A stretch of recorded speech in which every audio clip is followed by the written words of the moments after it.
let's take another question from the Cisco Spark board. Hi, Jason. I run a recruitment startup that develops IT talent for corporations through a summer internship program. We only make money when we run the program, and we want to provide value to our corporate sponsors and our students throughout the year. What's your advice on how we develop recurring revenue around talent recruitment?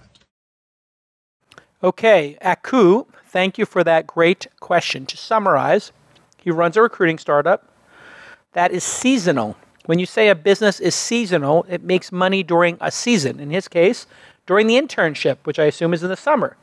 Just like there might be a small town like Amityville where they make money in the summer and then the sharks kill everybody and then they're, the other 8 months a year. Stand. There's all these seasonal businesses. Yeah. And so how would you hack the seasonal business? Well, we just talked about software as a service and a monthly fee. What I would ask myself, what do those recruiters and do those interns need post their internship? Well, they need career development, right? And they probably need some training.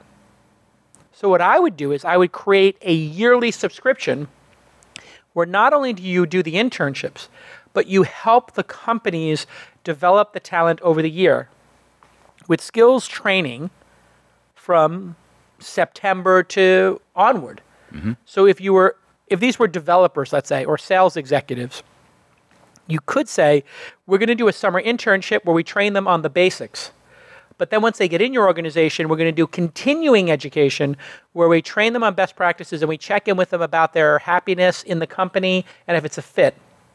So you could do continuing training comes to mind. What are your thoughts?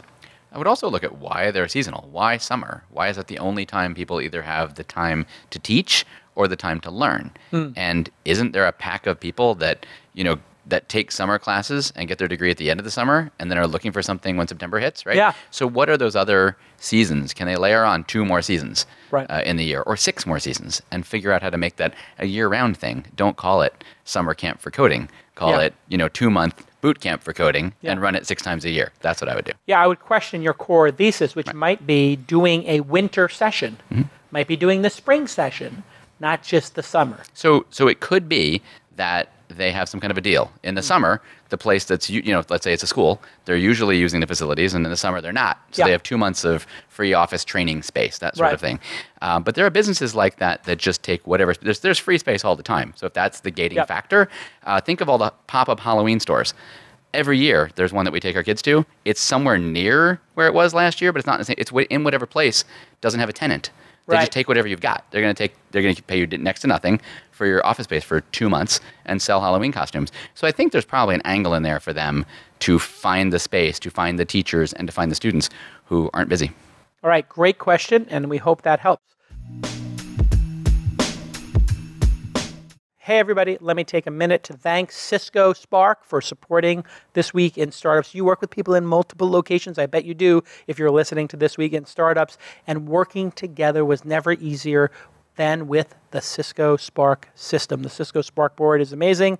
And you can do great video meetings, team messaging, digital whiteboarding, file sharing, and calling all in one secure app. You don't need to have the Cisco Spark board. That's amazing to have like we have in our offices, but you can just use Cisco Spark and it works on all your devices and it's completely free. Other products cost a lot of money, as you know, per seat. Cisco Spark works on all your devices and it's free.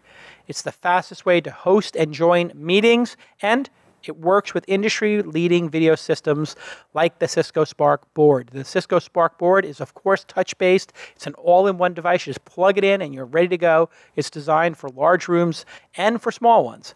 You can do video calling, digital whiteboarding, a wireless presentation on the 55 or the whopping 70-inch screen. We use the Cisco Spark board here to do whiteboarding and to do meetings. And once you put a bunch of files into a chat room, you can pull them right up on the Cisco Spark board. It's so easy to use.